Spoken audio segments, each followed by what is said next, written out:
Hello, hello, hello. Welcome to the trip. And it's just me, but I should have some more guests with me coming up. And crazy, crazy weekend. Started off good, had a little downturn, and then it went back up again. So started up good, went bad, and finished up really good. So I'll take that. Uh, Arsenal got me the 5-0 win. Then my college football team lost 43-20, but then my pro football team won 20-43. So up and down weekend, but I'll take it. All right, everyone. We'll be right back. We'll have a little intro, and then we'll be right back.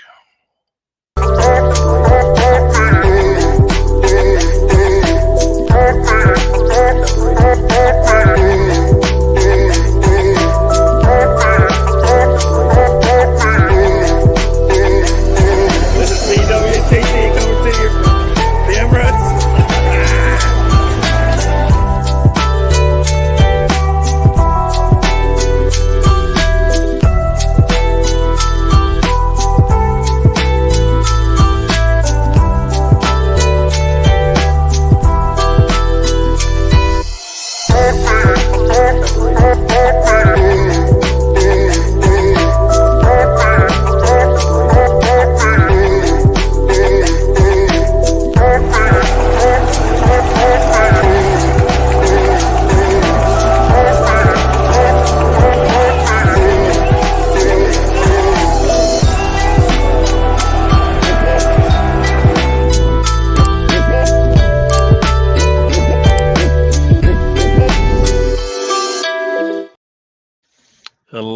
Hello, everyone. Welcome to the show. And I guess I think I covered this, but welcome to the show, everyone. Big Gunners in the house. Hello. Sam has joined us. Russ, what up? Got Alex in the house. Welcome, Alex. Late night for you, isn't it? It's late for you. I think this is late. You should be asleep by now. It's a school night, isn't it? And this is probably why some of you did not join on time. You're off by an hour, but we'll see. We'll see. Yeah, let's see how Sam. Yeah, Sam's in the chat, so we'll see how this thing goes. We'll see how this thing goes, and yeah. Oh, had one person come in, put a pretty bad name for their title. I said, no, it's not going to happen. So they're trying to come back in again. We'll see. So here we go. As you can see from my title, Eddie times 3. Oh, we got a couple of people joining. We'll go with the first one. Nope. I'll wait till they show their face, I guess, and then that means they're ready for me. So we got a couple people in the back. We'll see when they can join. When I see their face, and I know they're ready. But yeah, Eddie the Great. Yeah, you know what?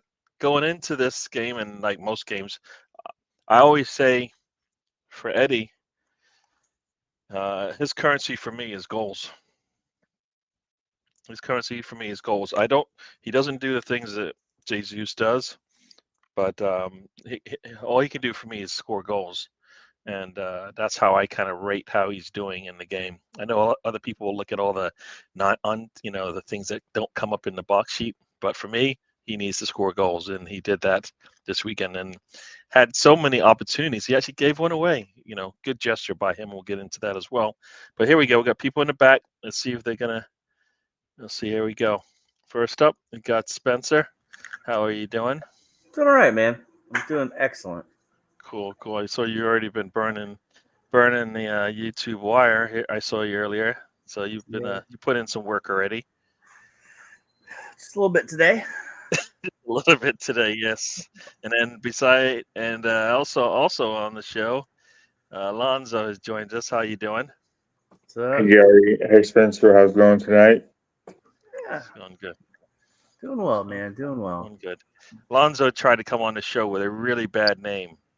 Well, I've had to change it because I'm used to using my laptop on my phone instead. I was using my phone instead, so I think it was while you were gone, Gary, that I used like that name.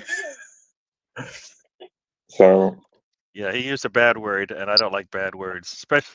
So I told him, "You got to change that if you're gonna be on my show." But yeah, you know what, Sam, you're right. He's got 3 goals in 28 games since January. Then scored 3 yesterday, and we'll get into. Is that it is probably true. The games they're not all starts and whatnot, but we'll get into that as well. Anders has joined us. Welcome to the show, Anders. Crypto with Brownie, Adam's in the house. Welcome to the show. All right, so let's get into it then. Where do we start? I'll just start with the man of the hour, and let everybody have their say. And I guess we'll go with a little round table. So we'll make sure everybody gets their say, and we'll go from there. So yeah, Eddie Nketiah, like I said, going into the game, I wanted to see him do what I want him to do, which is score goals. If he does anything extra, I'll take that as a bonus. The game started slow, but he picked up, and people looked at those goals, and I don't think there's anything you can say about the goals he scored, because all 3 of those goals aren't like easy goals. They all take a little bit of work, a little bit of technique, and a little bit of talent, and he put them home 3 times. 3 different types of goals, not this one-touch goal where he just kind of puts it behind his back kind of thing and scores. No, they all took a little bit of skill, and that's good to see. I don't care who it was against, because how many teams have lost 5-0 to Sheffield United? Have won 5-0 against Sheffield United? Not many. So I'm going to take it. I'm going to take it. I'll let Spencer go. What do you think about Eddie? I'm happy, man. I'm glad to be wrong about Eddie, man. The expectation is obviously the striker position. That's one that's strictly judged on goals. And he did it, man. He proved me wrong. I hope he does it again next weekend. Like, just keep it moving, man. I'm excited. I'm happy for him. I mean, it's the big moments, man. Sometimes things click for people, and we're gonna need him. We need him with with Jesus being unavailable. Someone's gonna have to step up in that role and score the goals. We can't rely on Saka, Martinelli, Odegaard, and other folks. He's gonna have to do his contribution. But it's good rotation. The guys that did play, they did their business. They did their job, and I think that's what we expected. 5-0, that helps out the goal difference. Yeah, I didn't really have much I saw wrong. I was working, so I got to watch it, but it was really it wasn't the same way I get to enjoy the game as sitting down and relaxing. I had to work, but from what I saw, I was pretty happy for the most part. No, it was a good game from him. Very good game for him. And I will say hi to a couple people and I'll let Lonzo have his say. Arsenal fans have been wrong with everything. Sure. Yeah, I'll take it. We want, actually what we wanted was to be proved wrong. Not necessarily that we were wrong about things. Based on the past, hey, we wanted to see somebody show up, and they've shown up. Before I see Steven's in the house, welcome to the show. Who else we got here? Mr. Tom is in the chat, and we'll see if he joins us today. Leeds. Let's see. What is it? How many years ago was that? 25 years ago. Leeds beat Sheffield United 5-0 at home. So there you go. Almost 35 years ago. 5-0 isn't for everyone. Yeah. Yeah. And Sam's going after Brownie. You better watch it, buddy. Sam doesn't play. Tayyib has joined us. Welcome to the show. Yeah. Yeah. You were 7 years old.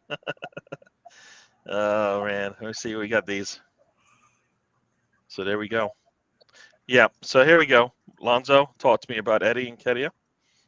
Yeah, like I said before on the show, previous times, that I want Eddie to do well, and I think this is the perfect game to have rotation in. And I think what Arteta did was smart by bringing in guys like Marcus Rowe and Eddie Nketiah starting, and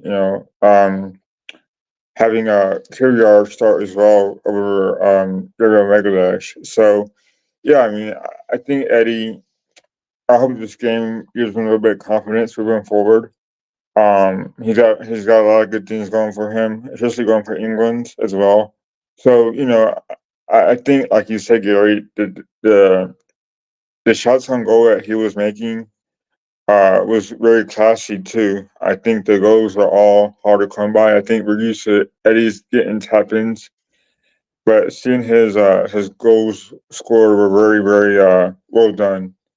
And I think the first one was pretty cool too.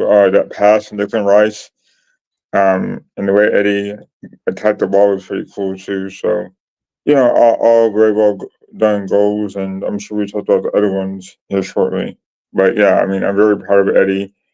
I think he needs those kind of games that he could do work on his own and prove his worth that he can be an Arsenal striker for a top team too. So I think this is an important game for him to show off his talent. Yep. And as I said, his currency for me is goals. So every time he comes in, if he scores goals, I'm happy. I don't care about anything else, to tell you the truth, because I know if I get goals from him, that's a bonus. Everything else is an extra bonus, but goals for me and him is good. So talk about Eddie for a little bit. The lineup came out, and for tell you the truth, I was a little we're not done yet. Got Mr. Tom. Let's see. Mr. Tom has joined us. Welcome to the show, Mr. Tom. How are you doing? Oh yeah, brother. He's feeling good. I'll get to speak. Hello, everyone. You get to speak. Should I let you speak? How are you doing? How are you all doing? Hello, Alonso. Hey, Tom. How are you? I'm all right. Why did you make the clocks change, Gary? I had to rush home I didn't rush. I walked home at a steady pace and I ate my spaghetti bolognese at a reasonable rate of speed. All right. So, wait, what's this? Oh, sorry. Were you talking about Arsenal? We were talking.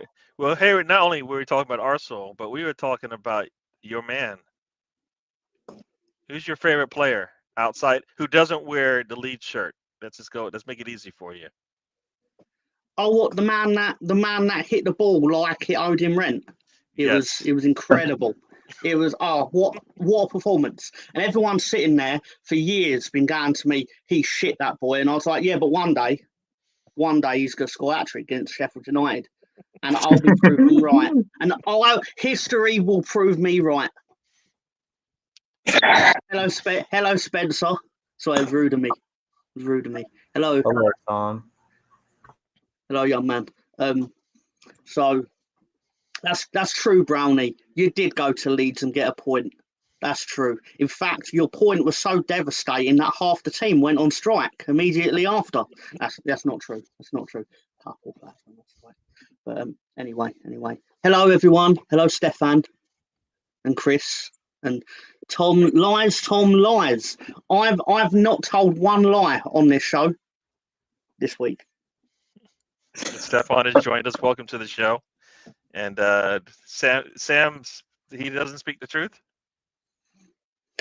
What is the specific lie that I have told out of interest? Because saying that Eddie is amazing is factually true right now. Yeah. Chris Nix, welcome to the show. Mr. Chatters. So talk to me about Eddie Nketiah a little bit more. I don't know. Hero. You are his favorite friend. No, he's a hero. Without him, you just would have been fucked. It's not true. It's literally not true. You probably could have swapped Eddie with Raya, and you would have won. Probably. Let's be with respect. With respect, Sheffield United are not great. Okay. Defensively, a bit flimsy.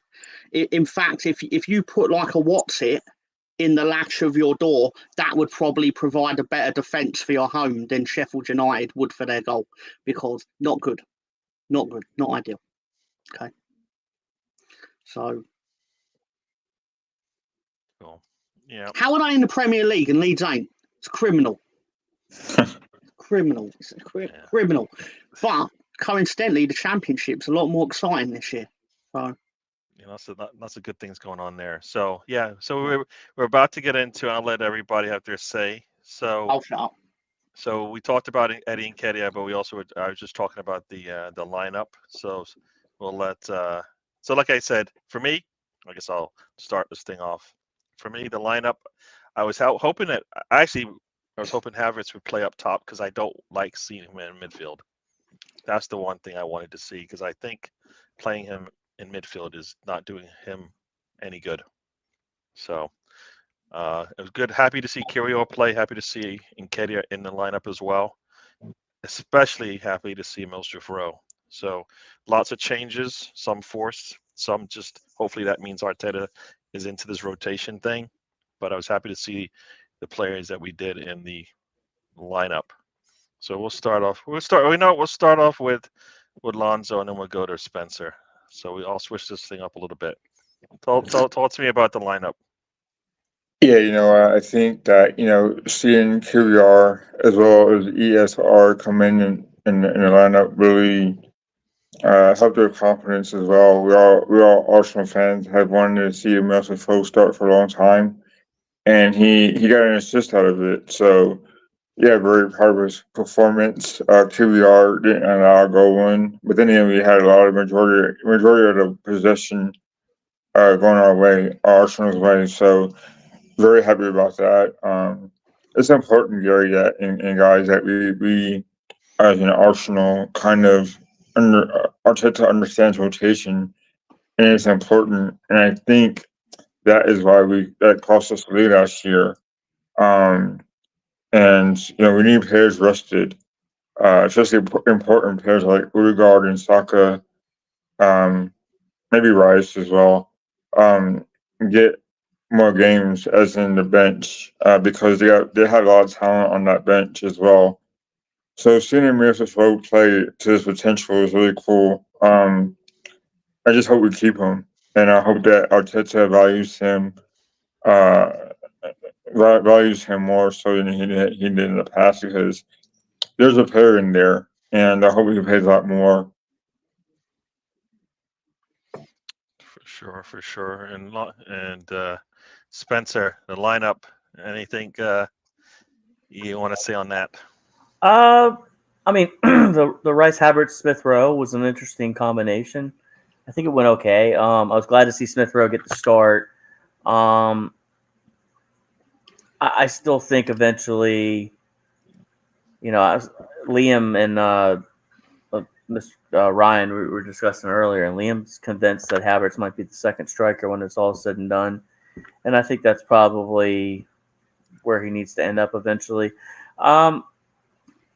Given who was available, and I think with the Rice Havertz, the Havertz Smith Rowe, I think the mentality was like, well, let's give Smith Rowe a game in the 10 position. Havertz can do a business against Sheffield, not really worried about that. Kivio with a rotation is good. He can play left back, center back for us, so that's good. It was impossible to really get the lineup wrong against Sheffield United. I hate to say that, but you still have to go out there and do a business and win your games. But it was good to see the rotation, and I think we'll see similar rotation on Wednesday, maybe closer to what we see here. A few names probably missing from there, but the guys that came in and like I said earlier, we're going to need Eddie Nketiah, score 3 goals. Fabio Vieira gets that first goal. Like we saw what it did for Havertz. It probably does the same thing for Vieira. It's that confidence building. And Tamiyasu, who's come on the last 2 or 3 weeks. I think he's more defensively solid than Zinchenko. I love Tamiyasu as a player. And he came on off the bench and got that goal. It's the Raya Ramsdale thing. It was always going to be Raya starting, right? Let's not kid ourselves here. But also an interesting stat I heard, I think yesterday on the way home from work.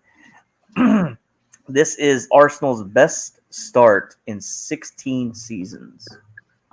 So, and we're still in second place. But very cool. Very cool. So we'll get into that as well. Mr. Tom, I'll let you have your say. You gotta say hello to at least somebody I really like, but it's Pops is in the house. It's the hello dad. He's still out there on the island hanging out. So your dad only gets the descriptor of really like. Yeah, I really like him. Yeah. Okay. I love the man. Stop it. Well, Welcome to the show, Dad. I'm just doing what he probably thought as you said that. I'm just. You know what? Now that you said it, yeah. Thanks. You're supposed to be my friend. And now you're like, I've had a beer with your dad, so I'm allowed to say these things on his behalf. It was when Gary came to London, in case anyone thought anything untoward was happening. Anyway, So I wanted to say that Stefan has joined us. Welcome to the show, Stefan. I don't know if I welcomed you to the show, but Mr. Tom, Eddie starts Eddie starts. Okay. Who else plays? We've got Havertz plays. You got Curio plays. You got. I don't like this Ben White fella. You got like. Mr. Fro. I don't know who this lad is with the weird like bleach blonde hair. Like it's like Eminem in like 1998 or something. Nah, not taking to it. But I think it's interesting that you continue to deploy Havertz as a right midfielder, like essentially. Do you think you will eventually use him further up the pitch? I am the best, Philip. Thank you. At most, I'm very good to okay. Thank you. But no. In all seriousness, okay. I think your front three of Martinelli, Saka, and King and Nketiah are just it's absolute deliciousness. Okay. If your front three was a food, it would be like a triple chocolate trifle sort of dealy, like with the mousse and all like all that stuff you see on Facebook when it's all like and they're pulling faces as they make it and stuff like that. But yeah, so it's very good. Like that Nketiah lad, he's going to go on to achieve big things. Probably another hat trick against Sheffield United in about 5 months' time or whenever you play him next. But no, exactly. Stefan's thinking on my wavelength for once because he's usually promoting Ipswich. But yeah, he is the new Pele. Or sorry, as Americans say it, Pele. But yeah, sorry, I'm forgetting. I'm sat with 3 Americans. Sorry, 2 Americans and 1. Bit half in it. Bit. Depending on the football scores. Yeah, I don't know if I get the 50% right now. So, yeah. So no, Nketiah, he did well, and for me, that's what I want. I want him to keep doing that. That's what I want. I know everybody's going to say it was Sheffield United. Everybody's going to say I need to see more, but I think this is when he gets in there. This is what he needs to do, and he needs to be more consistent. If he scores goals like that, going forward, we'll be happy. Fuck you, Sam Greenwood. Sorry. That's that cough that tells the truth. Sorry. I don't even know what this means. What does this mean? Tom's serenading us. I feel like I need to check the Matrix to see if Keanu is messing around again. Yeah. No. So Nketiah is So we talked about the lineup. There was a comment up here. Let me see if I can find it here, and we'll talk about that. Oh. Yes. So not only did Nketiah score, but we had a couple of other scorers as well. And I guess we'll get into this one before I get into the Tomiyasu thing. When that penalty happened, I was hoping to see Nketiah get his 4th goal. I was calling for it. I really wanted to see that. But the team is bigger than the man, right? So he gave Vieira a chance to score a goal in celebration for the oncoming birth of his child, which I believe the child has come it's been born, and there's pictures of him and the baby and the mom, their hands anyways, celebrating the birth of their child. So very good, very good. I think that's I really wanted him to get that 4th goal, but if that's the way he's gonna, if that's what he has to, if that's what we have to do, then I'm taking that as well. Do you know the irony of it all, Gary, is that So, Nketiah, about 9 months ago, roughly, Nketiah scored the winning goal against Manchester United. And Fabio Vieira was probably so excited that he went home and gave his wife a portion, which then means that it went back round, to which then it like things. Basically, the man came around, all right, and it basically he then went, and then so Nketiah was like, "You're paying it back, or paying it, whatever you want to call it." I'm just saying, like, I'm just what happened. I have a feeling Spencer's wife is probably looking at the calendar and looking at what might have happened before to just figure out why. Yeah, she just walked out and missed that one. Of all the things that we just circled around, like Tom, I have a question. How did you figure that out? I think it was. It just entered my head as you were all talking about whatever it was you were talking about in the 30 seconds before. No. It's because you were talking about the penalty being handed over to Fabio Vieira, and I'd read that it was because of his child. That was the impending birth of the child, which obviously, thankfully, seems to have gone without complications, etc. I'm not a total monster. Okay. But You were. No, but I can see into all your brains, so, and I usually would have made a monstrous joke. But so, Tom, if you were the doctor and you were in there and you knew this was an Arsenal player, you go to Fabio and be like, "So, which goal and which win did this resulted in this fine event?" No, but I've backtracked in my mind, and it's almost certainly the Man United win at the Emirates. I was going to say Highbury at the Emirates, and 100% sure it's probably not true, but in my mind it's 100% true. And it could be argued that Eddie actually stood over them as the ceremony, the ceremonial child creation, the teabagging took place. The cereal teabagging, in a little tea bag, obviously, because. Anyway, I'm sorry, everyone. Sorry, I'm sorry I've ruined your team for you. How did Eddie look when he was? If you were gonna say he was standing over the Oh, he was in robes. He was in the ceremonial robes. You can't not be in the ceremonial robes. Come on, Gary. You're better than that. Well, let's Spencer. Alonso, what would you wear? What would you wear if you were stood over? What would you wear if you were Eddie Nketiah stood over Fabio Vieira and Mrs. Fabio Vieira when they were consummating the child that was going to lead to Eddie giving him the ball for the penalty? What would you wear? What would I wear, right? Yeah. What would you wear? I would wear Pablo Vieira's kit.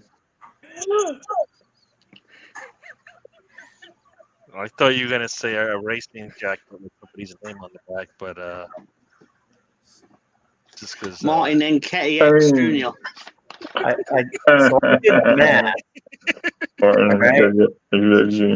Anything else, Lonzo, before you go about Vieira getting the opportunity to score a goal just before the baby was born, as it seems? Yeah, I think, in my opinion, this is how our Arsenal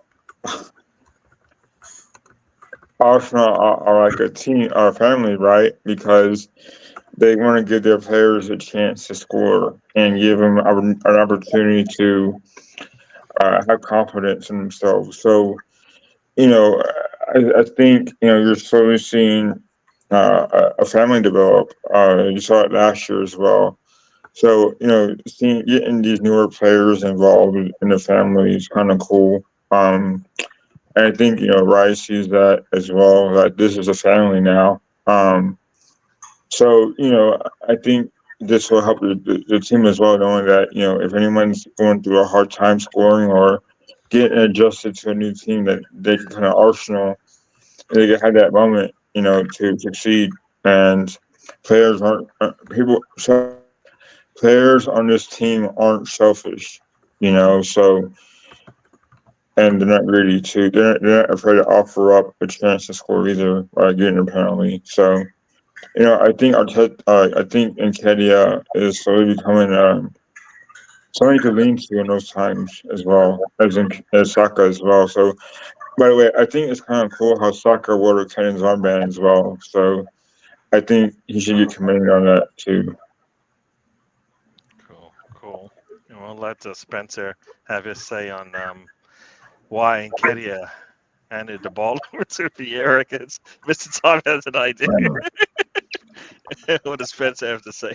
So I decided to take my research skills and put them to work, and I did a calculation between October 30th and 9 months and came up with January 27th, which Arsenal played Man City in the FA Cup round.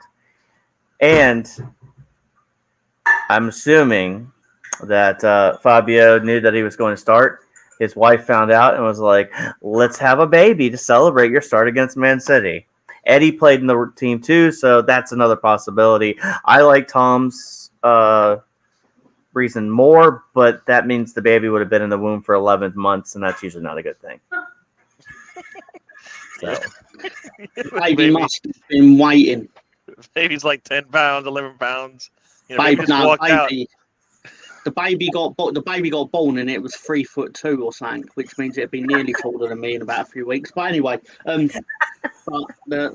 but seriously, no, it was nice. I mean, it was genuinely nice of him to do that.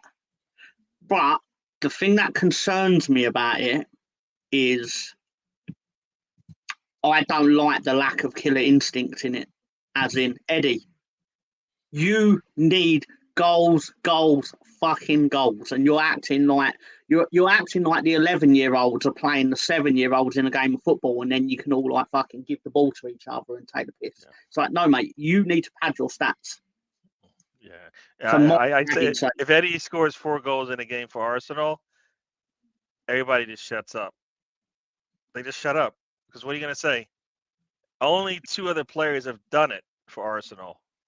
Arshavin and one Henry, if I recall. Funny BX, but no, it's true. Sorry, I've ruined this. I've ruined this conversation. Yeah, you did. You took us down a hole. Spencer, anything else? Yeah. Spencer, you're thinking about what happened 9 months before, aren't you? Well, I just wanted to do the math. No, I mean in your house. That's what you're thinking about, isn't it? She missed everything, man. I'll fill her in later on this. So let's. No, that's one way. Oh, Tom. You said it live, man. I did. Clip it. There's a meme. Don't worry about it. All right, let's continue on. Let's continue on. There is another good. Not only so we had 3 scores in the game. One very unlikely. Tomiyasu.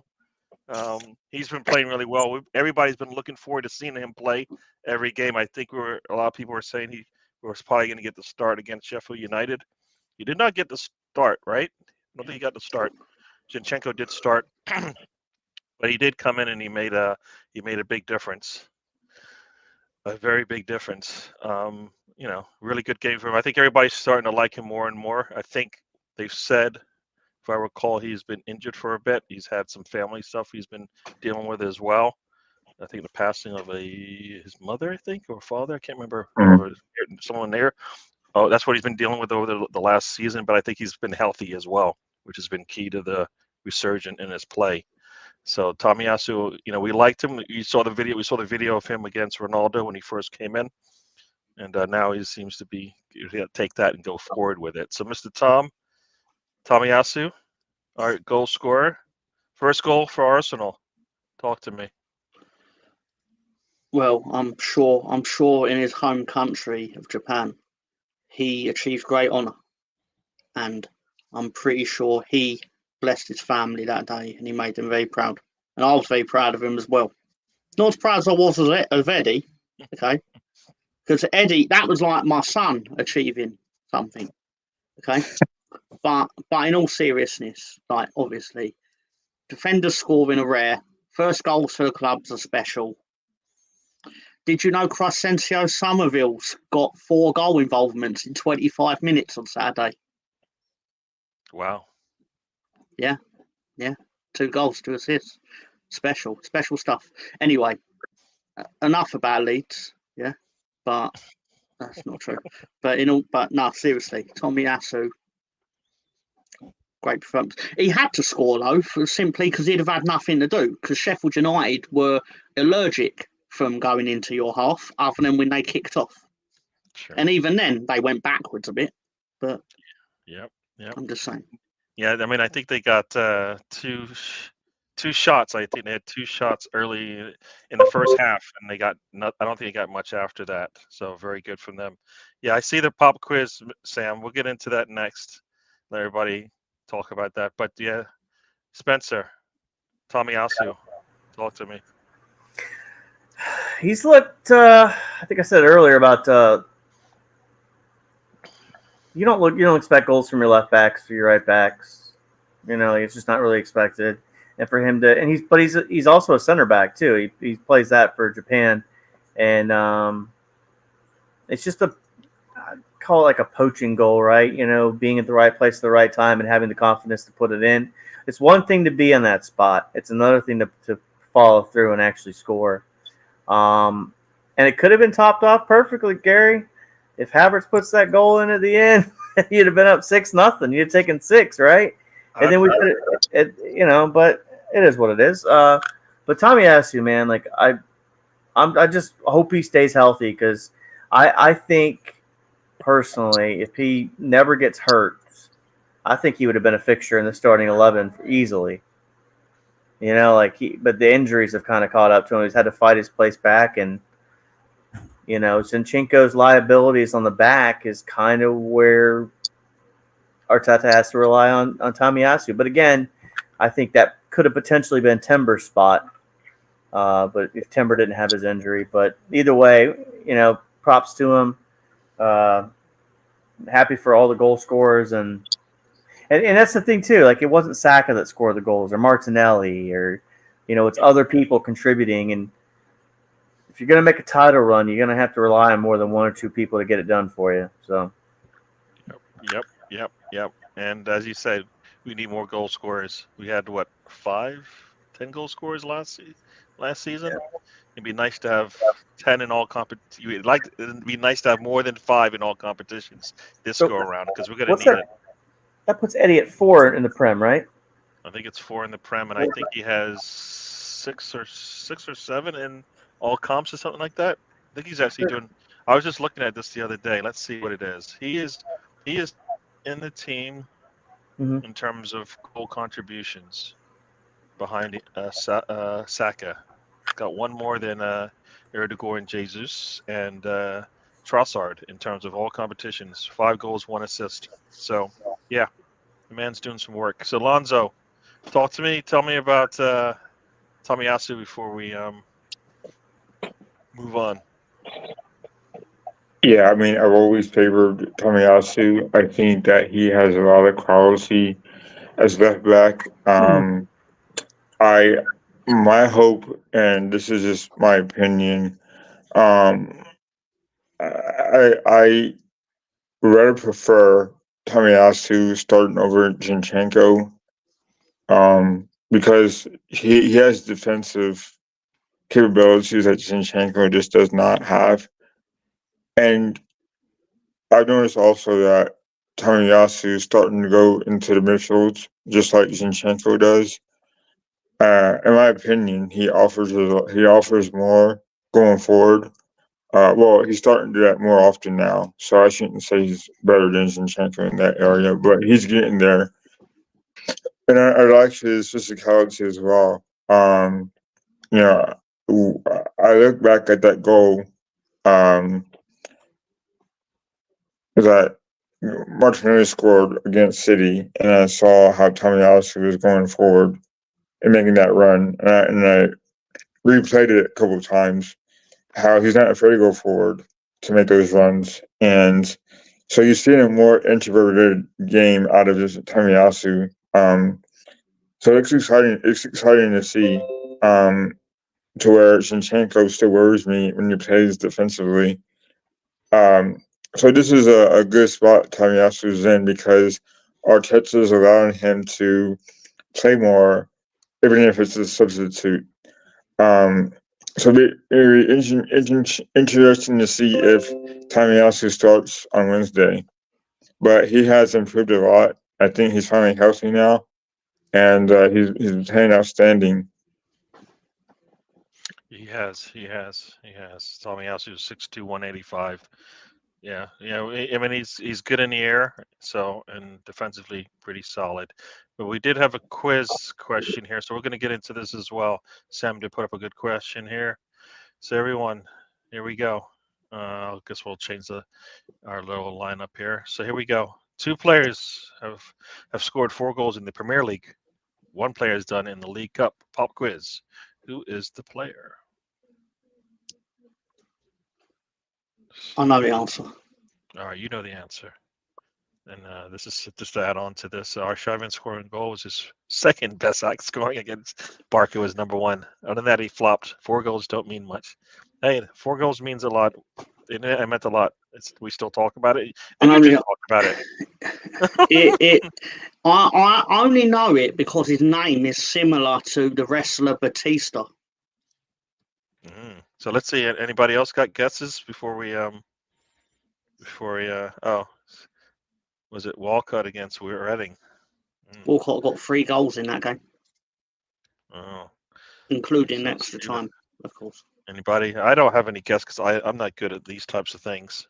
We'll see if anybody else comes up. I don't have a guess. What's the answer? What's the question? Sorry. The question is: only 2 players have scored 4 goals in the Premier League. 1 player has done it in the League Cup. Pop quiz: who is that player?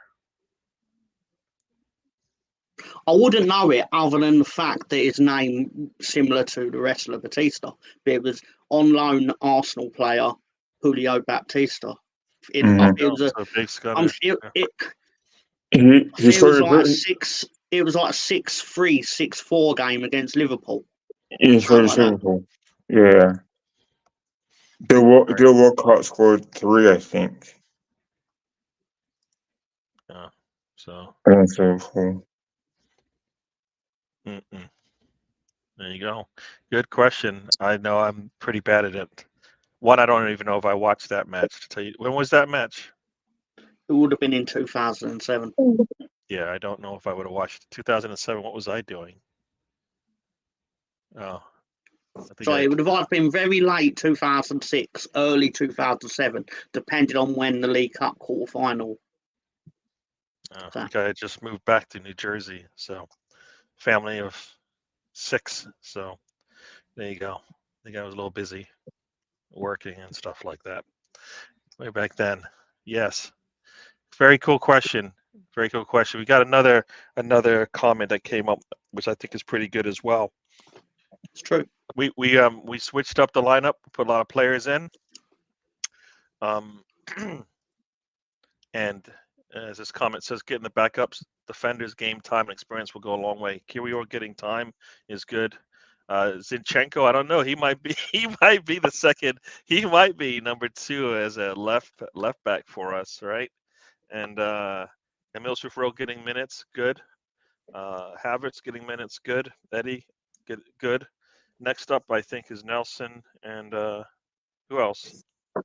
Nelson and Vieira probably need to start, right? This might be a time to get them a start as well. I don't know when you're going to do it, but this might be the best time. I know West Ham isn't going to be a rollover, but they're struggling right now. So we'll start here. We'll start with Spencer. And Spencer, talk to me about players getting everybody getting minutes now, as opposed to just our starting 11 or 12. Well, I mean, I think we've seen it the last 2 years, definitely, that if you don't rotate, or don't have a deep enough squad, you're not going to achieve the goals you want to achieve. So our problem last year was absolutely SEVILLA getting hurt. And Rob Holding can do a business for you for a couple of games, but if you rely on him for 5 or 6, then you're in trouble. The year before that was another issue with injuries and couldn't achieve the top 4, which was our goal at the time. So I like the rotation because it gets more experience, it's more game reps. That's why the best thing about the Man City game 2 or 3 weeks ago, didn't need Saka to win the game, right? Like, and that was a big eye opener potentially for Arteta. You know, there's that reliance. Like for me, we said earlier on Mr. Arsenal podcast, the first 2 names on the team sheet right now are SEVILLA and Declan Rice. So, and you know, this is the thing too with the rotation. You got other players that are going to have to play. Like we're going to have to rely on Jorginho as well, because Partey can't stay healthy, and Kedia, you know, up top, we don't want him to score as much as possible because Jesus is starting to become an injury issue, right? Like we've already lost him twice now this year. You know, and that's where it comes down to getting these guys these game reps. Nelson, getting him game time. You gave him the contract. He looks lively when he plays. He looked good in the Brentford and the Carabao Cup. He looks good as a substitute. I'd like to see him play Wednesday. It's all about rotation and getting guys ready. And when your number's called, the more reps you have, the more ready you are to answer that call. And you know, we've got a squad now that a couple of years ago, the 11 picked itself, and it's getting to that point again. But the options between 12th and 15th and 16th on the team sheet are options that you'd be absolutely okay with them starting. And, you know, it's a good thing, man. The rotation is absolutely a good thing. Cool. And we'll let everybody have a say, but I was not working as a waiter in Olive Garden in Portland. One, in Jersey. It did not. It paid good money though. I don't know. I don't know about you, but I remember back in the days, people going to Olive Garden for the free breadsticks and the unlimited pasta. Virgil loves Olive Garden. Guess how much they were tipping? Not much. Not much at all. You didn't make money at Olive Garden. People went there for the like I said, the good deals. Not the good tips. Not the good tips. So yeah, but I was not doing that. But yes, the players in the depth. Lonzo, talk to me about it. Tell me about, you know, other players getting minutes now, and how for me that will reap benefits later in the season. And as Spencer said, players need to be able to. Arteta needs to be able to look at his bench and go, either one, you're coming off because I need you to change this game up for me, or two, you got an injury, a suspension, or whatever. I need to bring somebody else in and start this match. I don't care who it is. I don't care who we're playing. They need to come in and play. So talk to me. Tell me about the depth. Yeah, like years before, you know, we've Arsenal fans have always got on Arteta because, you know, he doesn't use his bench enough, or they're not as productive as in the past. In my opinion, this is the bench. This is the best bench we had in a long time, and you know, you see it this game and then the game before, or the game against City, that our substitutes have made a difference in games. Now, whether or not Partey is healthy enough to last the season, or if he's even, you know, on another team, that's remains to be seen. But we do have quality now, and there's no excuse on why Arteta can't rotate. And like I think Gary had mentioned, that you weren't for, you know, Arsenal re-signing Reece Nelson. And, you know, you can make a case on that because he's always hurt, he's always injured, he's not healthy enough. But, you know, you see when he's playing nowadays, last year and this year as well, when he's made those rare appearances, that he can be a difference maker, and he can start games and score goals as well. So I think we worried about, you know, our team not having enough depth. Well, we have depth now, so I hope Arteta just uses it and learns from his mistakes in the past, where he doesn't use his bench as much and relies on his starters way too much. So, yeah, I mean, I'm excited about the opportunities that the substitutes have been getting this year, and hopefully we can do a lot with that. Very, very true.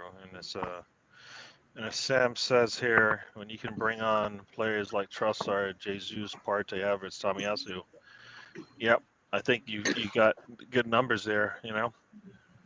So yeah, like I said, for me, it isn't even those names. It's more anybody on that bench, especially if you need goals right now and Nketiah's on the bench, you bring him on. You know Trossard, you bring him on, but soon it needs to be Emile Smith-Rowe. Soon that needs to be Vieira. Right? You need defense, then that has to be Kiwior at some point. You need to twist things up at the back and get a little bit more offensive. Zinchenko can come on and Tomiyasu goes off because you need to score goals. You know, all kind of thought process can go into this thing. So yeah. So talk to me, Mr. Tom. We're talking about Arsenal and the depth. We got a lot of players playing lots of minutes now. What say you about that?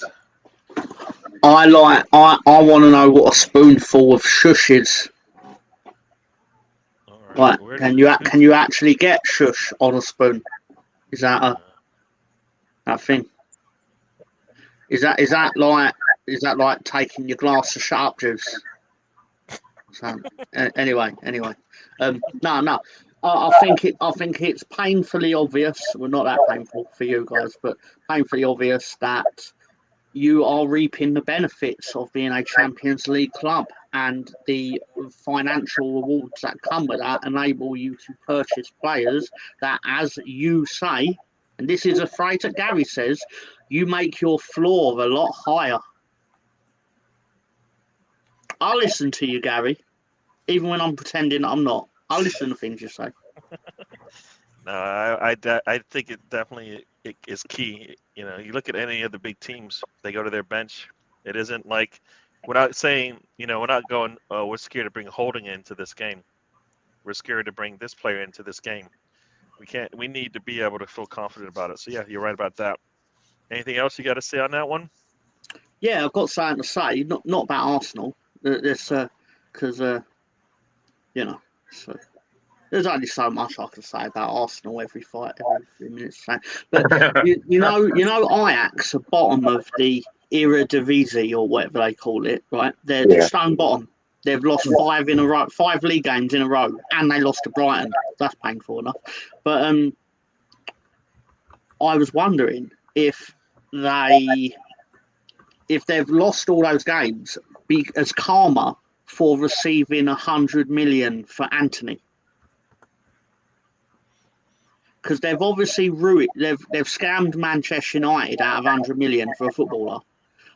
Are they being punished by the football gods by getting relegated? It's just a theory. Because they've got a lot of money for a bad footballer, and Anthony is a bad footballer. He's terrible. Not 100 million footballer in a million years. But somehow they've like Ten Hag was like, pay anything to get him. Pay whatever they want, but no, don't feel sorry for them. They scammed Manchester United, and actually, I say that, promote them even more. The more I say that out loud, reward them for scamming Manchester United. But in reality, like, just like as it come back round on them, like the football gods, just. Yeah, no, you know, it could be that Timber is more important than they thought. They got 40 for him, or maybe they needed to get 100 for him just to make it worth their while, because they lost him and they've been struggling, as you say. So they won't get relegated. It's too big to go down, bollocks. You don't get the points. It's where you end up. Yeah, of course they're not going to go down because they'll buy their way out of trouble in January. But I mean, what can you say? Like, they've had more pitch invasions They've had more games suspended due to pitch invasions than games they've actually won. Damn. That's not my opinion. That is fact. Cool. All right. So Spencer told me 100 mil to Manchester United gets you, it sounds like bottom of the table or towards the bottom of the table, 5 straight losses. That And money was poisoned. Sorry. Ajax. So are you asking if do I agree with Tom's opinion if this is karma? Yes. I don't know. I mean, Anthony is a bad footballer for certain, but I mean, yeah, it could be karma. I mean, it's not the craziest thing Tom said tonight. He did say a baby was in the womb for 11 months, so there is that. You know, Manchester United, we talked about at the end of Mr. Arsenal's show earlier, and they're so mismanaged. I mean, they don't have the same talent level. Like, they need a full rebuild, right? I mean, they need to just get rid of half the players. Bruno Fernandes is not a club captain. He's a penalty merchant. And, you know, Anthony, man, like, that whole situation. I mean, he's basically a YouTube footballer. That's what Anthony is, right? I mean, like, I haven't seen him do anything in a game except do some tricks and flicks. And that's all just, I mean, that's a lot of money, man. For $100 million, I mean, look what we paid $100 million for Declan Rice. Look what we've gotten out of it. And look what they got for I mean, may Manchester United's misery continue. May it last forever. I'm glad it happened. I'm glad they wasted $100 million on a poor footballer. But my point is, has it come round to punish Ajax in the scheme of the football gods, as I say? That's all I was wondering. Stefan brings up that good point there, though. I mean, Ajax's business model, correct, is finding young talent. And that's what they do. They get these players and they flip them. Well, if you miss on a few prospects, you have no one to flip, and the players aren't good. So what do you think's going to happen? Yeah, I mean, you reap what you sow, right? Well, I can tell you what it partly is. It's they sold their best current crop of players. Don't say Anthony's one of them, but obviously he's the one they made the most money out of. And then they went and bought Steven Bergwijn from Tottenham. There you go. So Lonzo. Yeah. That's Lonzo, a bad. You got anything to say about Ajax and the $100 million they got, and what Manchester United got for that $100 million? Yeah, you know, I think, you know, I have a friend of mine who's sports fine art, and Ajax just isn't the same without that rivalry and the rivalries they have with other teams like PSV and others. So it's quite shocking that they're not able to recoup that money and buy better players. You know, you look at Timber, you look at Anthony, look at the other guy from Chelsea. What's his name? I forgot. He's really good for them. So you know, they have talent, and before that, rather, they also taught them in the semifinals of the Champions League not that long ago. So there's something wrong with that dynamic that, you know, they got a lot of money from those stars.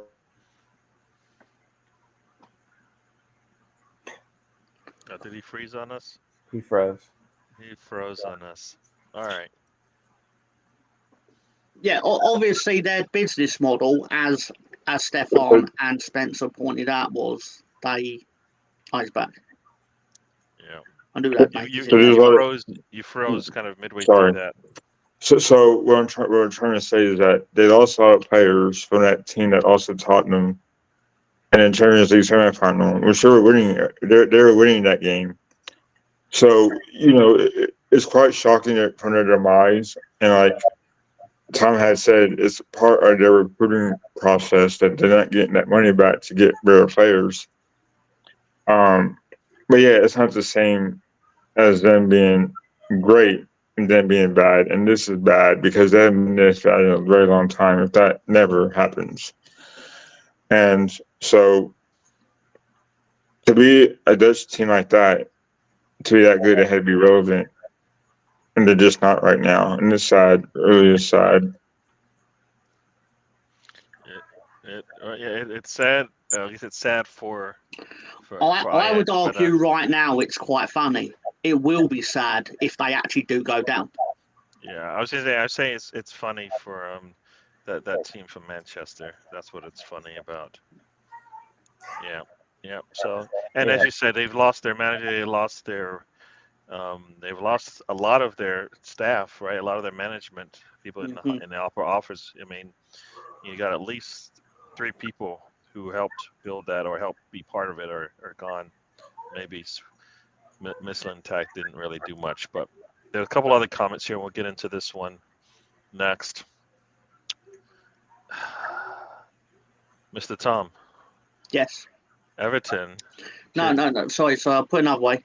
They won't get a 12-point deduction. In my opinion, it's too far away from when they've actually infringed on it, so it's pointless. Because, like, as silly as this will sound, and you'll say I'm reaching, but the fact is, when they've cheated, it benefited them at Leeds' expense. So them getting a 12-point deduction now, to me, is pointless. Well, so then it needs to be more than that, right? Leeds are suing Everton because of it. That's not my opinion. That's out there. That is a thing that's happening. I think Burnley are also looking at suing them because Burnley went down at their expense as well. And like obviously people are like, oh, how comes Man City, like this has come up and Man City ain't getting it? But it's like Everton have got 2 charges and Man City have got 115, and they're trying to obviously work out which one they can nail them on. Man City. Just pick one is all I say. Pick one and then go from there. But if you're gonna pick 115, you're not gonna win any of them. They're just gonna. No, go on. Sorry, Gary, it's rude me. Yeah. No, that's fine. I was gonna let somebody else have a say on this one as well. Not necessarily. I mean, the more charges you have, the more it's the higher probability that something sticks, right? They never catch big criminals doing the dirt. They always catch them with tax evasion, right? So, I mean, I would be interested to, and again, like I say this in jest when I say this, but let's see what actually happens to Everton before we actually think what happens to Man City. Because Man City's got wealthy owners and they can make things go away. And I've always said this about justice. It's not about who you are, who you know. It's about what kind of money you got. You can buy your way out of trouble. And I found a meme that shows that. I worked. Go ahead. Sorry. No, go on. No. Well, I worked in the court system for a while in America, and I've seen it, man. If you have a public defender, you're in trouble. If you have an actual lawyer, they play golf with the judge, and they're good to go. Like it's just facts, man. Like corruption and money rule everything, man. So Man City probably gets a slap on the wrist. Everton probably, because they don't have that same influence as Man City, probably gets the full deduction. It's just, and this is also for the Football Association, probably wants to save face so the politicians don't get involved, right? Hey, see, look, big government, we're policing our own. We have this. We got this figured out, but it's interesting that you mentioned, Tom, that Leeds is suing them and Burnley's thinking about suing them, because that brings attention, and just see what happens with it. I think it's an interesting scenario. Yeah, and that's the thing. This is, and it's not necessarily only just because of it's about the money. Yeah, right. That's why entirely what it's about, Gary. And it's about the credibility as well now, because that's why it's a big deal when you don't get when there's an outrageous call in a game, because that. Like we watched it last season. Was it last season or 2 seasons ago? It was Everton or Leicester City, whoever it was playing City, and the bigger team got a cheap PK late in the game, and they were at risk of. I think it was Everton. They were at risk of getting relegated I think they escaped. I think, but it's a lot of money to be not getting the best out of the qualities that are on the pitch, right? Can I? Branley brings up a great point where he points out West Ham was sued by Sheffield United in 2007 because basically, cut a long story short, West Ham bought two players in this 2006 transfer window called Carlos Tevez and Javier Mascherano. I'm sure their names you know of, but cut a long story short, the deal was massively dodgy because basically, you see how good Carlos Tevez was. There was no way he was willingly going to West Ham off of his back at the time. West Ham were terrible back there, far worse than that. But cut long story short, there was 5 teams in a relegation battle on the final day, and basically they all made a pact that whoever went down at West Ham's expense would sue West Ham. So you had like Wigan, Sheffield United. I can't remember. Say it was Everton, Portsmouth. I don't know, but basically it was all because West Ham won 1-0 at Old Trafford on the final day. Man United had already won the title, so they phoned it in, and West Ham won with a goal from Carlos Tevez, and basically Sheffield United took them to court because the transfer was essentially it was illegal. Because it was all that third party ownership stuff as basically they belonged to the agent and not to West Ham, but they played for West Ham. Like basically it doesn't happen now because of this transfer. They changed the rules. But like I said, West Ham had to pay 20 million to Sheffield United. But the thing is, you got to keep in mind at that time the TV deal was a lot different / less. So 20 million then is like if Everton had to hand over 140 million to Leeds. Probably more. Because like people like you think why do Burnley want to sue Everton because Burnley are back in the Premier League, but they still lost out on a year of £200 million TV deal. You know what? That might be it right there. That might be the fine, 200 mil. Because if you get demoted, right, that 200 mil doesn't go to you. You just get demoted. Because that will make a difference. That's right there. Like you said, automatic demotion. Doesn't matter how many points you got. And you don't get the money. Owners won't do that. They won't sacrifice that. Welcome to the show, Ryan.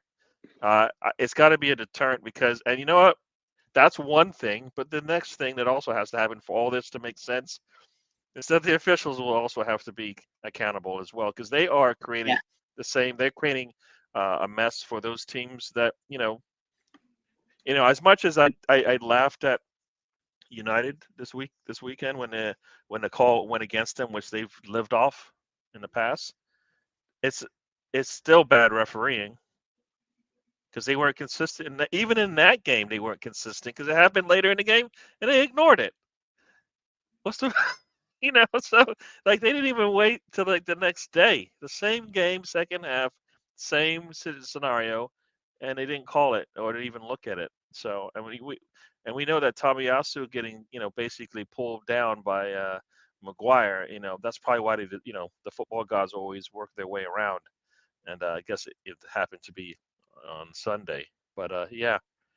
Do you know that was Manchester United's that was Man City's first penalty at Man United since 1992. I have to tell you how much of a pull they had there because City's been pretty good and probably deserving of probably some penalties there. So we got something else I think somebody brought up, so we'll get into that as well.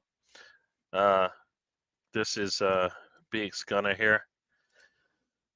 We don't win anything big. Will it be for nothing? And we won't be any better than that team. Well, I said this going into the season. I still stick to it. We don't necessarily have to win, but we have to show progress. And I know everybody says progress, this, progress, that. Finally competing on 4 fronts. If we're able to do 3 of the following 4, I'm happy with it. We get out of the group, the Champions League, finish in the top 3, go late in 1 or the 2 domestic cups. All right, go deep in there. Semi-final, final would be kind of what I'm thinking there. We get 3 out of the 4 of those. For me, I can live with that because that shows progress, and hopefully in the summer we'll be able to pick up the final pieces that we need. Timber comes back, and then we can go. We can go. I don't know what you guys think about that, but I can live with that going forward. If you need to see a trophy, let me know, Spencer. I'm not worried about it right now. I know what BX is saying, and I understand it, but enjoy the moment. We just smashed the team 5-0. It just doesn't happen every day. And I understand, and I'm not dodging the question. I'm trying to enjoy this season because you're not guaranteed to win. There's no God-given right. We've got a guy on this panel. His team's in the championship right now. That's not a shot at you, Tom. Just bringing up the point. Like, it's the facts. I just enjoy these wins. I mean, I understand like that we want the trophies, but man, it's the journey too, baby. And you know, I'm gonna make Tom upset here, but the Broncos beat the Chiefs for the first time in 8 years yesterday. We're not winning the Super Bowl. We're not making the playoffs. I don't care. I'm happy. We won a game that we meant to, that we should have, you know, we've been trying to win for years. So just live in the moment, man. Arteta, go get that Carabao Cup. That's what I want to see them do. Compete in all competitions. Don't throw off a cup match at this point. I mean, this team's deep enough to at least win a trophy. Whether it's the FA Cup, the Carabao Cup, the League, or the Champions League is another discussion. I think the Champions League is probably going to be the hardest because you never know what kind of draw you're going to get. Of course, the League is super difficult with Man City in there and that other team up, you know, a couple miles down the road that's doing good for now. But, you know, like I told you guys earlier, I heard a statistic that this is Arsenal's best start to a season in 16 years. So we're kind of in theory not in the usual territory, if that makes sense, to where we've started. So, you know, I think we got 6 wins so far with a couple draws or 3 draws, or maybe it's 7 wins. I could be wrong, but 7 wins, 3 draws. I mean, that's a really good start, man. But yeah, I'm in the sentiment with Gary too. Like, compete. Show me that you're competing. Show me more progress. Because if you throw this away and get rid of Arteta because you don't win any trophies, you're not guaranteed to go to the spot you just left off at. You could absolutely take a step back, and then people that were complaining about no trophies and accountability, well, now you got even nothing. So Arteta's the guy to build with. You were able to bring players here. You got Declan Rice to come sign with Arsenal probably because of Arteta.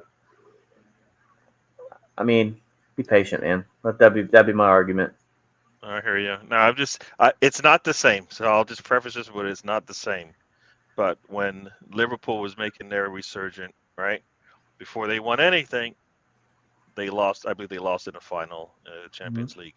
Next year, it came back and got that, and the year after that, got a the Premier League. I believe in that 3-year span, they competed for the two of the biggest trophies out there. They won twice. So not that we're there, but for us, being able to compete and being able to compete on all 4 fronts gives us options in terms of what we can and cannot win. So, Mr. Tom, talk to me. Tell me about I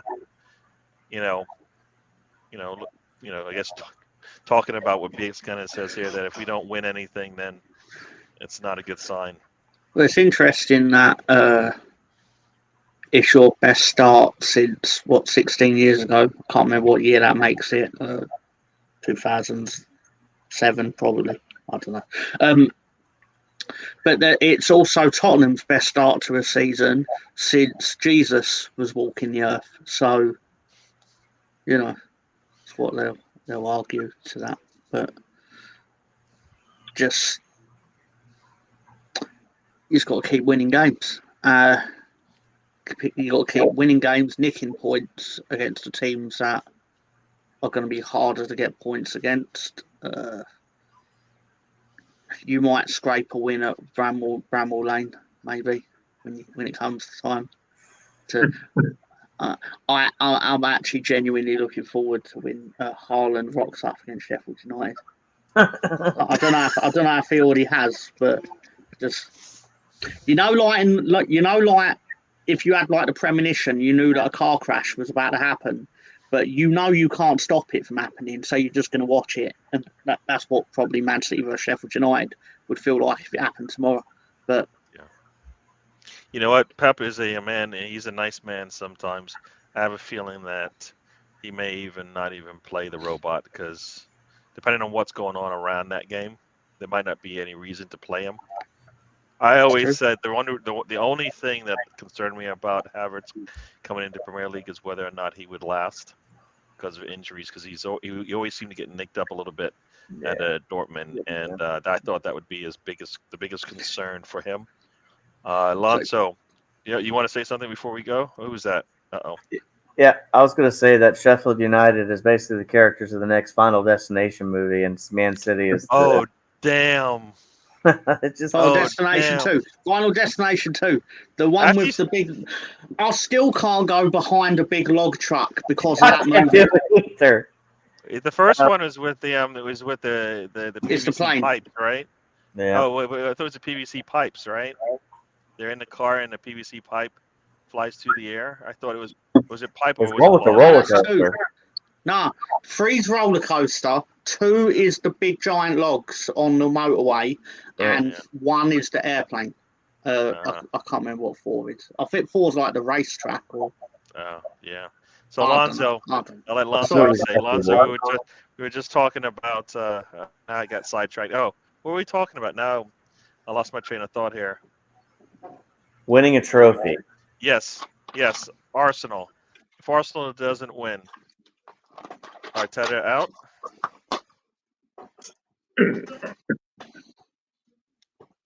No, because I mean they're still competing for the league, right? If they're not in top 4, maybe. But I think that with the pedigree he's developed, the team that he's developed, I think the team has now. There's no reason why we can't still be in top 4.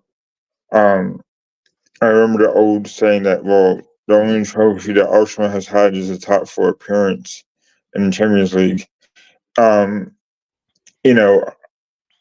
wouldn't say Arteta out because it seems like the players love him.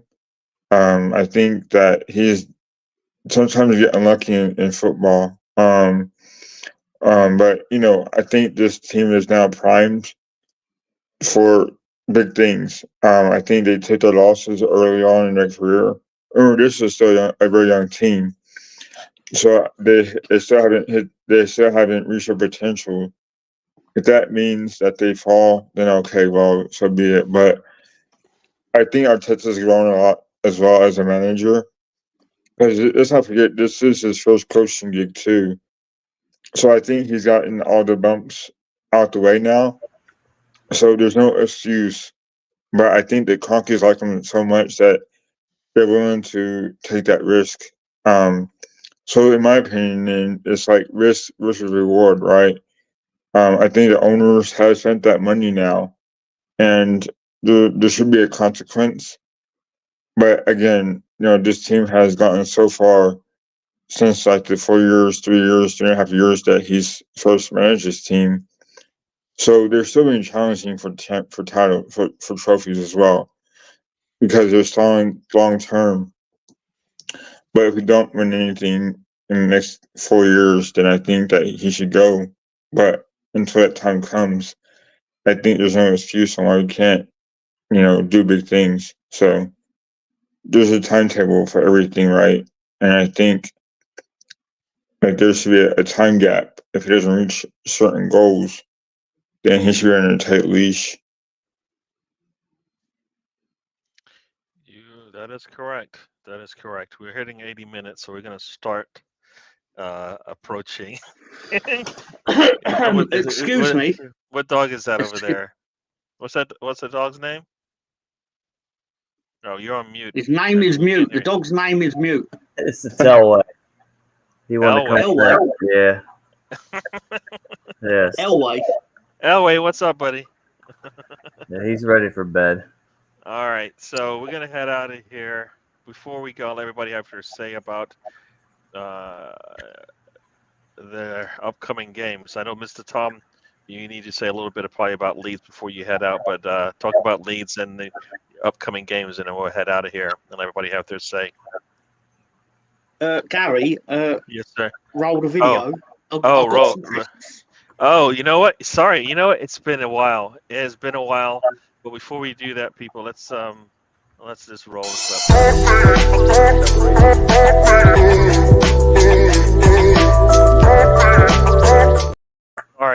Sorry. I played the wrong one. You know why I played the wrong one. Let's just pretend that was it. No. I like this one. Come on. You like this one too.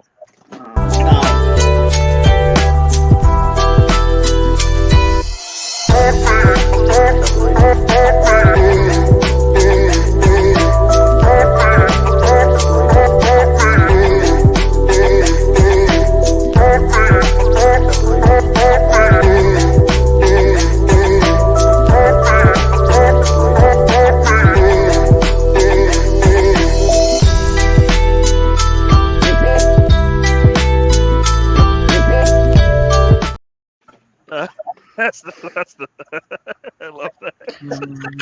What could go wrong? I buy these crappy chips. I regret my biggest regret in that whole situation was putting the whole crisp in my mouth and That's not nibbling it. That's the best. Yeah. I love it. So talk to us. What we got today? Well, as you know, I'm building myself up a bit from that traumatic evening where I nearly died from eating a crisp, and so we're going back to basics. We're going back to some classics. We're going with something that I know that I enjoy. It's going to be the Thai sweet chili sensations. The Walkers. I think that crisp has made its appearance multiple times. I don't know if it's got the number one spot for most appearances on the show, but easily, that flavor definitely is. Easily. But the important thing is that I know I'm not going to throw it up and get clipped. So I still can't believe you clipped that, Gary. I love that clip. I should delete the other one, even though I'm going to keep the other one as well. But that one is a classic. Got to keep it. Yeah. A nice gentle heat. Yeah. 100%. I don't eat Doritos. Actually, that's not true. I eat Doritos, but they've got to be like the plain ones, like with nothing on. What? Right. Like that Russell Wilsberg meme. What? Crisp with no flavor on it? Is that what you just said?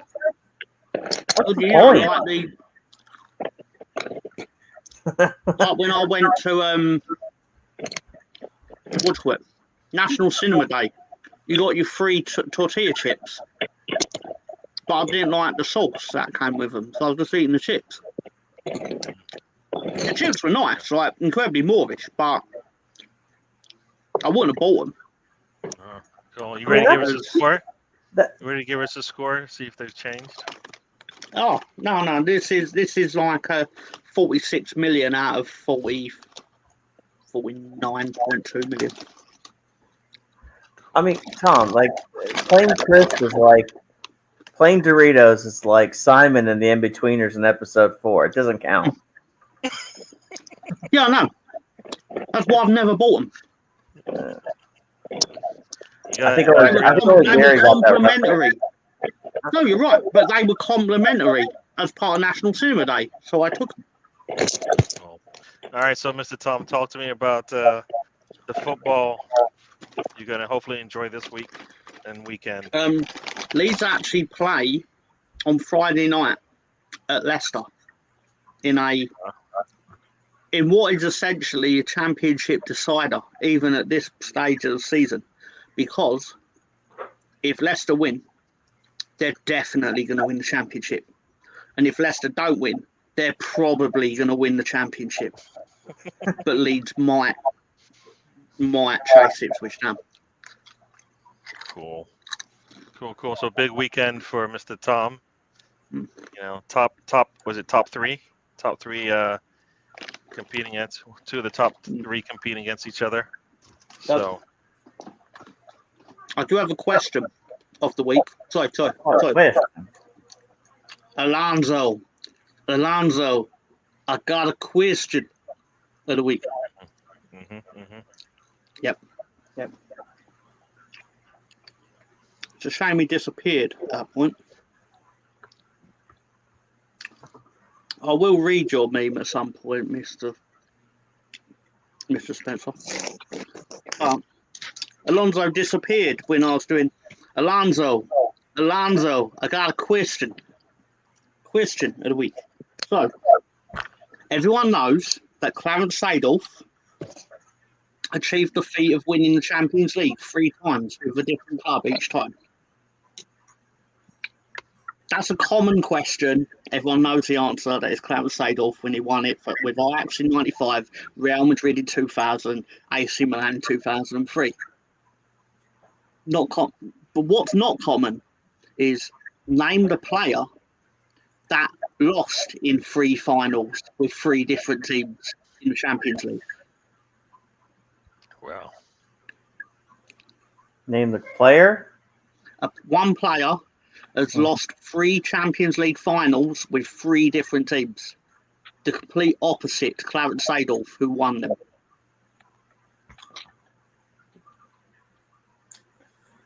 Well, everybody have a say. I mean, it's got to be modern times. Sorry? It's got to be modern times when this happened, right? Yeah, it's this side of the millennium, I will say. Yeah. Because for someone to move that through many clubs, right? Yeah, exactly. I will go.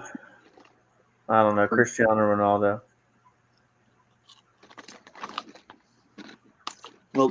No.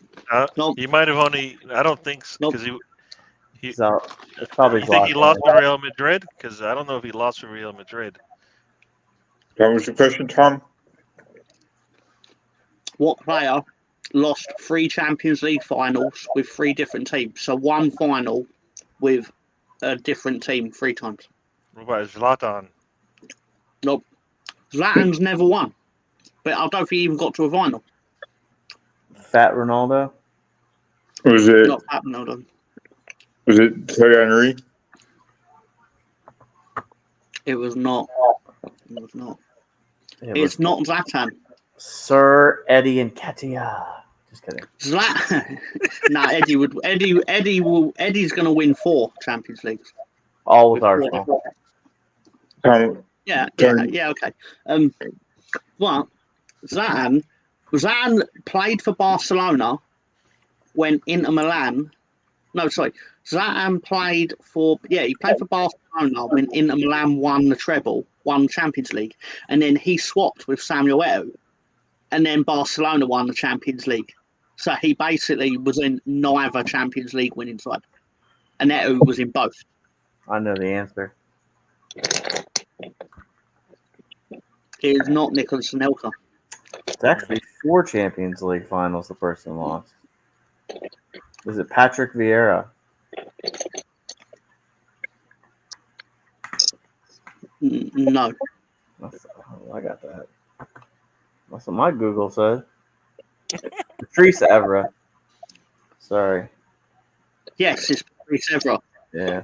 I Googled it. I give up, man. Sorry. Who's Patrick Vieira? I'm sitting there thinking, there's no way he made 4 Champions League finals. He was killed someone by the 3rd. But yeah, it was Patrice Evra who lost. He was part of the thing that catches people out is they don't realise he was in the Monaco team that lost to Porto in 2004. And it's gonna be devastating. Obviously, yeah. And he was part of the Man United team that lost. I guess a boo cheater. Sorry. Although, are you the guy that you open Christmas presents on Christmas Eve? I tell my wife what to buy me. I don't want to be disappointed. I'm just kidding. Yeah. And for argument's sake, The third team he played for and lost was Juventus, lost to Barcelona in 2015. But he did win it in 2008 with Manchester United. So. Oh, that's good. So it's happy ending for him, I guess. But as Spencer did lose, he did actually lose to Barcelona 3 times, but twice with Manchester United and once with Juventus. Yeah. Okay. So basically, the reason Barcelona have not won anything Champions League wise for a while is because Patrice Evra retired. Yep, that's the reason. Cool. All right, Mr. Tom. It's time to say bye-bye. Yeah. Okay. So, yeah, this is right. Spencer needs to be relegated and compensate everyone. Do you know I Google these questions every week and I put so much time into Googling them, right? And then he just goes on and Googles them and just undoes them like a gift that's been wrapped so intricately. And then he just pulls on the thread. Are we sure the chat doesn't Google it too after a while? Mr. Tom is going to give us the answer. What's the point? I don't know. I'm sorry. Right. Okay. I got no money. What do you want me to do? I'm broke. All right, tell it to me, Mr. Tom. Okay. Let me talk to you. Okay, so yeah. Okay, so thank you everyone for supporting the show in this unexpected early show. I will be doing a show on Wednesday, but I will not be going early simply because, well, I've got work and I'm not rushing home from work just for the Americans, right? I'm doing the show in Tom time. Wow. Sorry, on Wednesday. No, seriously, because I'm not going home from work and then literally coming on the internet. That's madness. I've got a whole chicken back there that I'll be eating on Wednesday. Anyway. So, yeah, so I'll be doing the show on Wednesday. It'll be usual time for me, probably be an hour later for the Americans.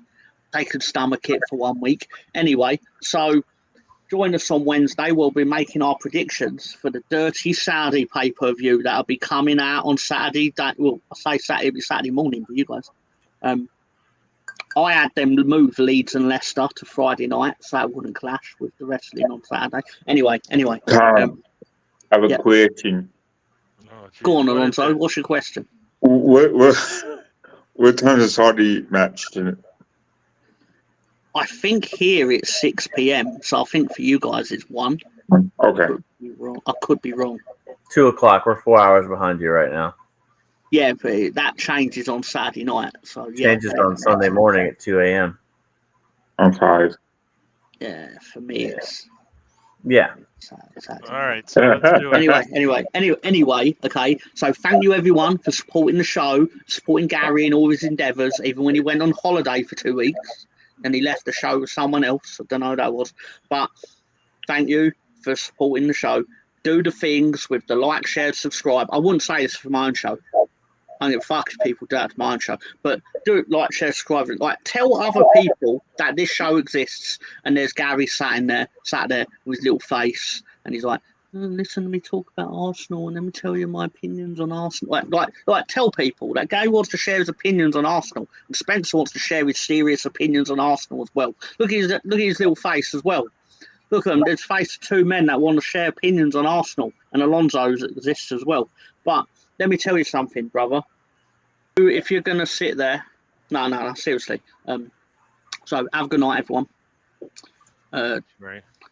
Don't take your mental health seriously, and there's no shame in not being okay, but don't not be okay around me because I won't be good at dealing with that. So actually go to an actual professional. On the NHS, they're free. So cool. All right. Good night, Alonso. People, bye-bye. Bye-bye. No, but like Gary didn't have me on the show. You to see Spencer and good to see Mr. Tom. Yeah, I mean, some games ahead. Like on Wednesday, the Carabao Cup is on, and I think Saturday as well. They have a game. But Sunday is the Eagles and Cowboys, and looking forward to that as well. So, fly Eagles fly. Have have a good week, everyone, and enjoy the week. And see you guys soon. Bye-bye. Bye-bye. All right, Spencer. Well, enjoy your week, everybody. And Mr. Tom, the reference I messed up on the In-Betweeners reference. It's Will, episode 4 with the girl. That's what eating plain Doritos is like. Nobody laughed, but it's okay. So anyway, enjoy your week. Of course, the big game this week, the Carabao Cup and the Newcastle game. Hopefully, when we converge again.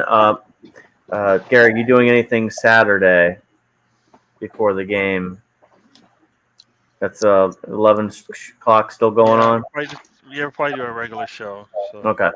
Well, hopefully, by the time we reconverge and reconvene on Monday, we're looking at progression through the Carabao Cup and 3 more points on the board for the Arsenal. Take care of yourself, and Taylor Swift and Travis Kelce can hold these L's, and Patrick Mahomes as well. That's all I got to say on that. That's Taylor Swift. And the other one. Anyway. Sorry, all right, can everyone. I say one more thing, Gary? Please, one more thing on the food. No, it's on the food thing. I promise. Right? Because Spencer's reminded me of a repressed memory I had where, because I don't eat cheese, I went through a period at school where I was very like, nah, I'm not avoiding food just because I don't like it. Hang on, that don't sound right as a sentence. But basically, so I got a pizza with no cheese on it. And basically, I realised that I had paid for a piece of bread that had been put in an oven. And then they smeared a bit of ketchup on it, essentially. And yeah, exactly. So just eat food as it's intended to be eaten, or don't. But doing the half and half thing is nah. Anyway. Got it. Life is a journey. Don't All right, everyone. Thank you again for joining us. We will do this again. We'll be back next Monday. Arsenal will have played West Ham. Hopefully they moved on to the next round in the Carabao Cup, and then they also play Newcastle, big game. But that's another big game for us. I think that one is on the road. Yep, St. James's Park. Yeah, that one's on the road. 1:30 East Coast. Yeah. 5:30 UK. Yep. So big game coming up. You got to get the win there, and we'll see you then. Everybody, enjoy yourself. We will head out of here. Let me just find the little clip here, but we'll see you then, everybody. Enjoy.